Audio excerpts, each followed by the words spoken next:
다 함께 사도신경 고백함으로 11월 24일 수요일 기도회를 시작하겠습니다. 나는 전능하신 아버지 하나님, 천지의 창조주를 믿습니다. 나는 그의 유일하신 아들, 우리 주 예수 그리스도를 믿습니다. 그는 성령으로 잉태되어 동정녀 마리아에게서 나시고 본디오 빌라도에게 고난을 받아 십자가에 못 박혀 죽으시고 장사된 지 사흘 만에 죽은 자 가운데서 다시 살아나셨으며 하늘에 오르시어 전능하신 아버지 하나님 우편에 앉아 계시다가 거기로부터 살아있는 자와 죽은 자를 심판하러 오십니다. 나는 성령을 믿으며 거룩한 공교회와 성도의 교제와 죄를 용서받는 것과 몸의 부활과 영생을 믿습니다.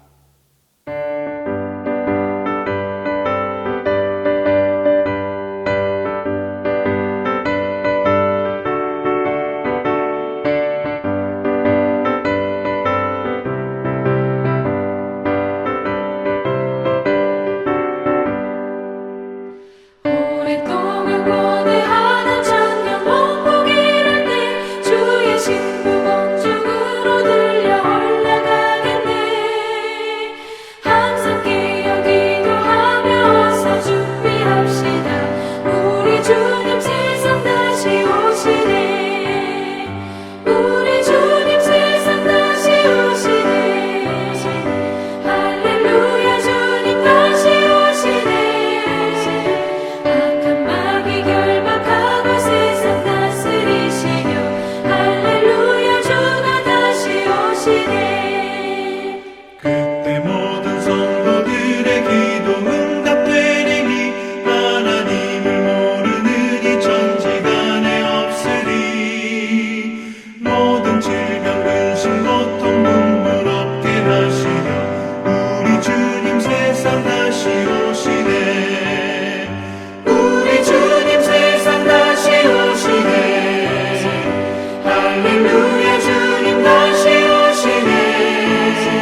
오늘 우리에게 주시는 하나님 말씀은 사무엘 하 2장 1절에서 7절 말씀입니다. 구약 성경 사무엘 하 2장 1절에서 7절 말씀입니다. 다 함께 봉독하겠습니다. 그 후에 다윗이 여호와께 여쭈어 아뢰되 내가 유다 한 성읍으로 올라가리이까 여호와께서 이르시되 올라가라. 다윗이 아뢰되 어디로 가리이까 이르시되 헤브론으로 갈지니라. 다윗이 그의 두 아내 이스라엘 여인 아히노암과 갈멜 사람 나발의 아내였던 아비가일을 데리고 그리로 올라갈 때에 또 자기와 함께 한 추종자들과 그들의 가족들을 다윗이 다 데리고 올라가서 헤브론 각 성읍에 살게 하니라. 유다 사람들이 와서 거기서 다윗에게 기름을 부어 유다 족속의 왕으로 삼았더라. 어떤 사람이 다윗에게 말하여 이르되 사울을 장사한 사람은 길르한 야베스 사람들이니이다 하매 다윗이 길르한 야베스 사람들에게 전령들을 보내 그들에게 이르되 너희가 너희 주 사울에게 이처럼 은혜를 베풀어 그를 장사하였으니 여호와께 복을 받을지어다. 너희가 이 일을 하였으니 이제 여호와께서 은혜와 진리로 너희에게 베푸시기를 원하고 나도 이 선한 일을 너희에게 갚으리니 이제 너희는 손을 강하게 하고 담대히 할지어다. 너희 주 사울이 죽었고 또 유다 족속이 내게 기름을 부어 그들의 왕으로 삼았음이니라 하니라. 지금 여러분들은 어떠한 길을 걸어가고 계십니까? 우리는 살아가면서 다양하고 또 많은 길을 맞이하면서 살아갑니다. 때로는 평탄한 대로를 걸어갈 때도 있고 때로는 굽이지고 힘든 길을 걸어갈 때도 있습니다. 하지만 이 길의 모양보다 훨씬 중요하고 신중하게 생각해 보아야 할 문제가 있습니다. 그것은 바로 내가 걸어가고 있는 길이 주님의 뜻을 이루어가는 주님의 길이 맞는지 살펴보는 것입니다. 돌다리도 두드려보고 건너라는 말처럼 우리가 나아가는 길이 주님의 길이 맞는지 살피고 또 살펴볼 수 있어야 합니다. 오늘 본문 말씀은 어느 길 앞에 선 다윗의 모습이 기록되어 있습니다. 본문 1절 말씀입니다. 그 후에 다윗이 여호와께 여쭈어 이르되 내가 유다 한 성읍으로 올라가리이까 여호와께서 이르시되 올라가라. 다윗이 아뢰되 어디로 가리이까 이르시되 헤브론으로 갈지니라. 이 말씀의 배경을 살펴보면 블레셋과의 전투에서 사울과 요나단이 죽음을 맞이합니다. 이스라엘은 패전했고 국가적으로 큰 위기를 맞았으며 또 혼란에 빠지게 되었습니다. 그런데 가만히 생각해 보면 다윗에게는 지금 이때가 절호의 기회였습니다. 약 10여 년 전에 사무엘을 통해 기름 부음을 받았던 다윗이 왕으로 나설 수 있는 최적의 타이밍입니다. 다윗은 오랜 시간 그 역경을 극복하여 이미 왕이 될 준비가 끝난 사람이었습니다. 그럼에도 불구하고 다윗은 서둘지 않았습니다. 앞서가지도 않았습니다. 여호와께 여쭈어 아뢰되 다윗은 오히려 하나님께 여쭈었습니다. 언제 제가 나서야 되겠습니까? 어디서부터 시작해야 하겠습니까? 다윗의 질문에 하나님께서는 유다 성읍으로 올라가라라고 말씀하십니다. 헤브론으로 가라는 답을 주셨습니다.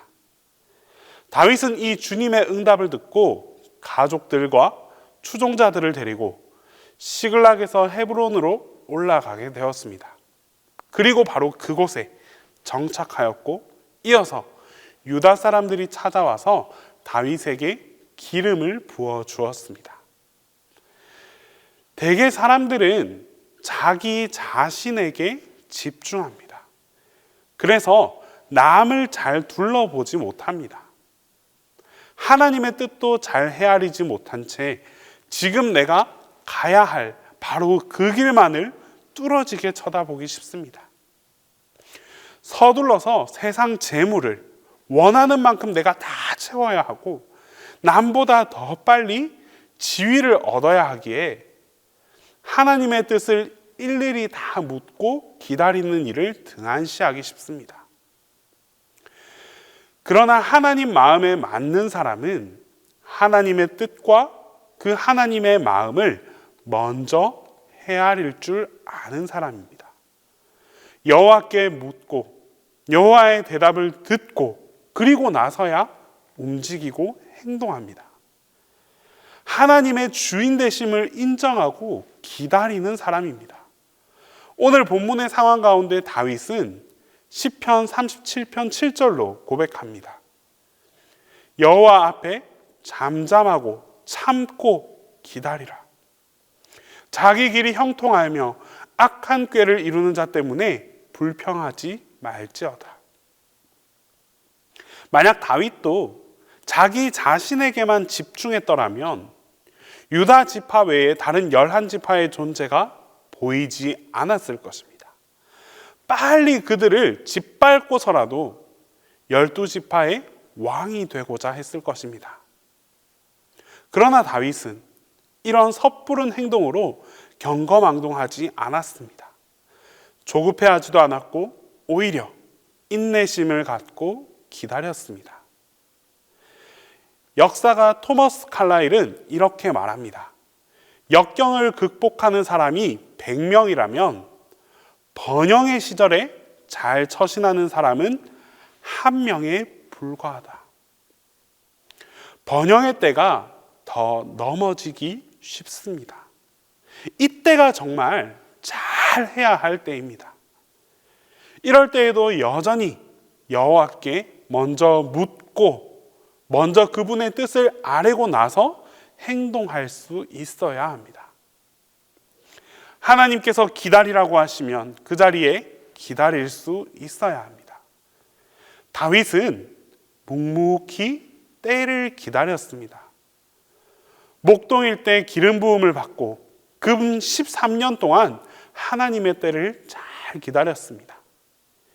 유다 지파의 왕으로 기름 부음을 받고 헤브론에 거주하면서 또 7년여 가까운 시간을 기다립니다. 당시 다윗 인생의 절반이 넘는 약 20년의 시간을 그렇게 기다린 끝에 마침내 왕이 될 수 있었습니다. 여호와 앞에서 왕으로 언약을 세우고 그 기름을 부어서 이스라엘의 왕이 되었습니다. 이처럼 다윗의 인생은 한마디로 기다림의 인생이었습니다. 이제 다윗이 시글락에서 헤브론으로 이동했습니다. 이는 내 자리, 내 위치를 잡으려고 간 것이 아닙니다. 하나님께서 부르신 뜻대로 이동한 것입니다. 하나님의 뜻을 따라가는 바로 그곳에는 하나님께서 약속하신 대로 머물 자리를 예비해 두십니다. 오늘 우리는 우리에게 허락하신 이 헤브론에서 우리에게 약속하신 그 땅에서 주님의 뜻을 기다리면서 그렇게 살아가고 계십니까? 하나님께서는 살아계셔서 지금도 일하고 계십니다. 우리가 주님의 뜻을 붙들고 한 걸음 한 걸음 그 앞으로 내딜 때 주님께서 우리를 안아주시고 또 앞서서 행동해 주십니다. 성급하게 행동해서는 안 되고 내 생각, 내 의대로 행동해서도 안 됩니다.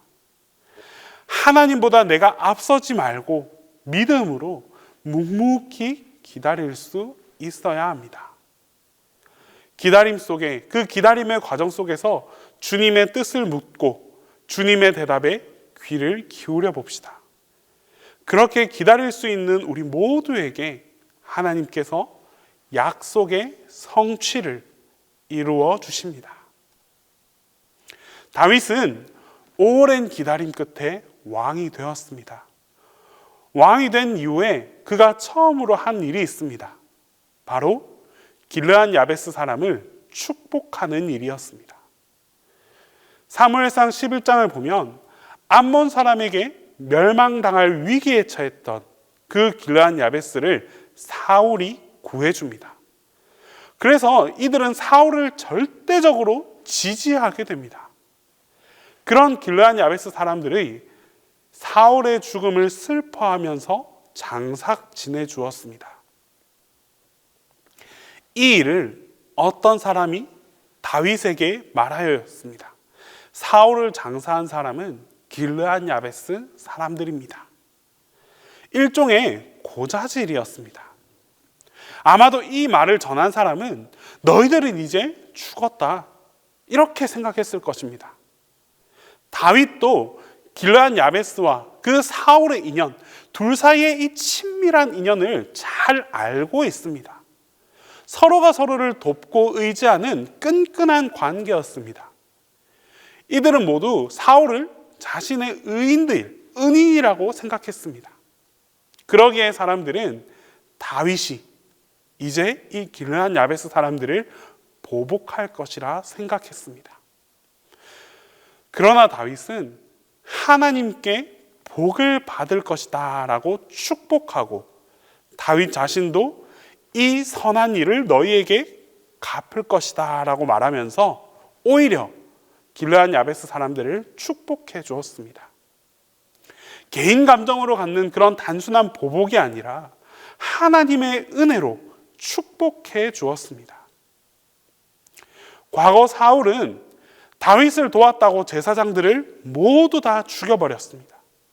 그러나 다윗은 길르앗 야베스 사람들을 오히려 축복하고 칭찬하면서 보상해 주었습니다. 진심으로 그들을 축복하고 다시 품어 안아 주셨습니다. 그리고 내가 이제 왕이 되었으니 너희를 도와주겠다라고 말합니다. 이처럼 다윗의 인생은 축복의 인생입니다. 다윗은 사람들을 품고 축복해 주었습니다. 넓은 마음으로 진심을 다해 그들을 축복해 주었습니다. 사실 힘이 있으면 우리는 보복하기 더 쉽습니다. 이것이 우리가 살아가는 이 땅의 세상 논리이자 현상입니다. 사랑과 너그러움이란 찾기가 쉽지 않습니다. 그러나 성경은 악을 악으로 갚지 말고 오히려 사랑하라고 말씀하십니다. 우리는 다윗이 했던 것처럼 축복하기 위해 이 땅 가운데 부름을 받았습니다.